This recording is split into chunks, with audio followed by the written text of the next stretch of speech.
sont aujourd'hui si performants, c'est grâce à une molécule découverte par les chimistes dans la région de Lyon. Et cette molécule, c'est le LiTFSI. Vous pensez que les nouveaux écrans doivent tout aux sciences électroniques? Eh bien, pas du tout. Il n'y a pas d'innovation majeure dans ce secteur sans chimie. Et pour le découvrir, eh bien, il faudra suivre cette molécule depuis le labo jusqu'à nos écrans. Et pour cela, vous devrez nous suivre en Chine.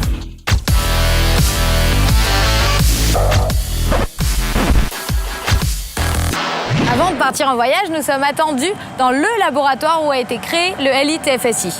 Il appartient au groupe international Solvay, qui emploie près de 30 000 personnes et est présent dans 55 pays.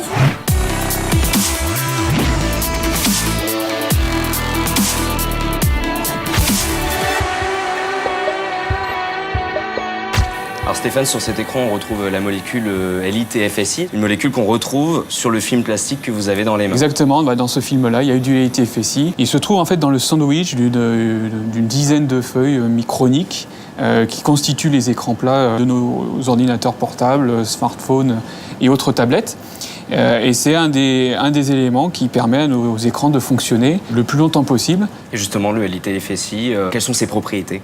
On parle d'antistatisme, c'est-à-dire que cet additif-là permet de dissiper des charges. L'image des cheveux qui se chargent et qui se dressent sur la tête, si on dissipe les charges, les cheveux retombent. Et c'est ce qu'on fait avec le LiTFSI, qui est un additif antistatisme, un des rares qui est transparent optique. D'accord. Et justement, si on ne l'utilise pas, concrètement, qu'est-ce qui se passe sur nos écrans ? Ça conduit à la détérioration et dégradation des composants électroniques qui gèrent l'affichage de nos écrans. Bon alors, si j'ai bien compris, il y a 3 propriétés: antistatisme, transparence et durée de vie, c'est ça ? Exactement, Anthony, tu as bien compris.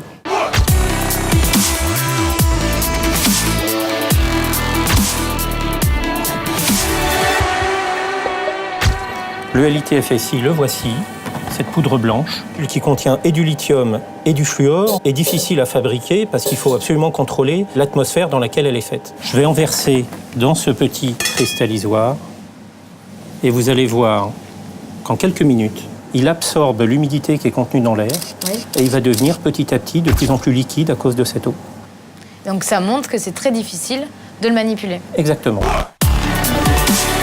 Donc nous avons une expertise dans la chimie du fluor et nous avons pu développer une façon de fabriquer cette molécule au laboratoire. Et après, on a adapté ce mode opératoire pour pouvoir l'implanter dans une usine.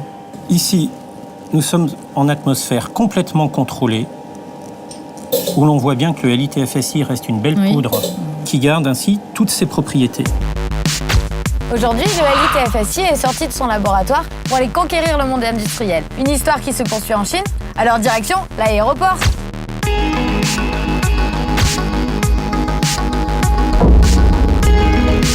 Enfin, Shanghai. Et oui, ça y est, on est sur le célèbre band et c'est par ici qu'est entré le LiTFSI pour inonder le marché asiatique. On y va ? On va voir ça, ouais.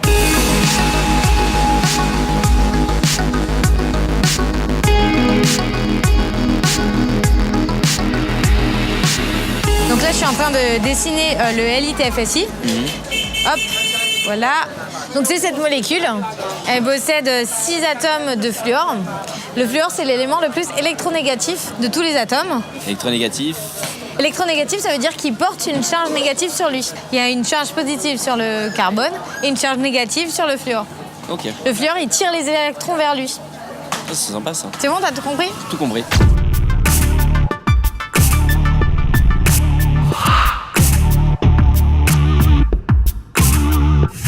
Terminé les labos et les blouses blanches, maintenant c'est port du casque obligatoire car nous sommes dans la zone industrielle de Suzhou. À mes pieds, l'usine qui produit le LiTFSI, une molécule majoritairement distribuée en Asie, Chine, Corée, Japon. Pour vous donner un ordre d'idée, on produit ici une centaine de tonnes par an.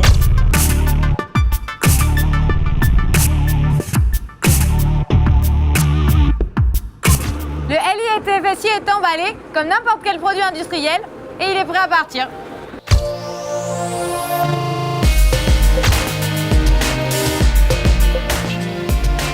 Hello, Mr. Chenchi. Hello.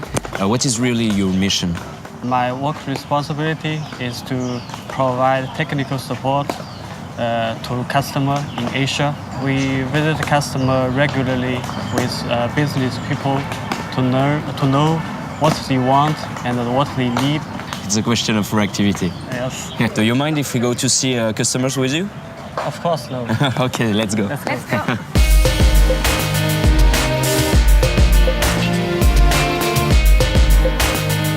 Ici, dans ce labo, on nous explique comment on fabrique ces fameux films qui protègent nos écrans. Première étape, eh bien, on mélange de la poudre de LiTFSI avec du silicone. Cette innovation française, le LiTFSI, compose les films aux propriétés antistatiques de nos tablettes et smartphones. On voit bien qu'avec le LiTFSI, bien pas de poussière. Et il faut imaginer que ce petit bout de film est produit dans des quantités industrielles. Donc on retrouve des centaines de mètres carrés de ces films transparents qui sont posés sur des centaines de mètres carrés d'écran.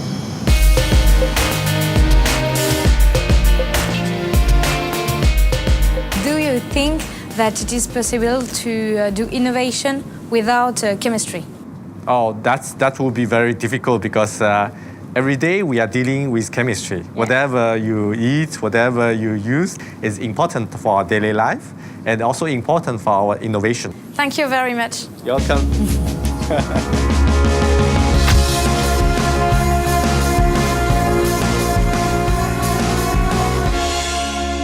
Moi, ce qui m'a le plus étonné, c'est de voir que la chimie et l'électronique sont vraiment super proches pour faire de l'innovation. Le fait de voir un chimiste en dehors de son labo, je trouvais ça plutôt marrant puisque finalement ce sont des gens qui sont au contact du client. Et puis il y a aussi ce côté, la chimie est au cœur de l'innovation. On la retrouve dans nos tablettes, dans nos smartphones. C'est-à-dire que quand on tient une tablette dans les mains, quand on a son smartphone... On tient de la chimie. Bah ouais, c'est ça. C'est ça.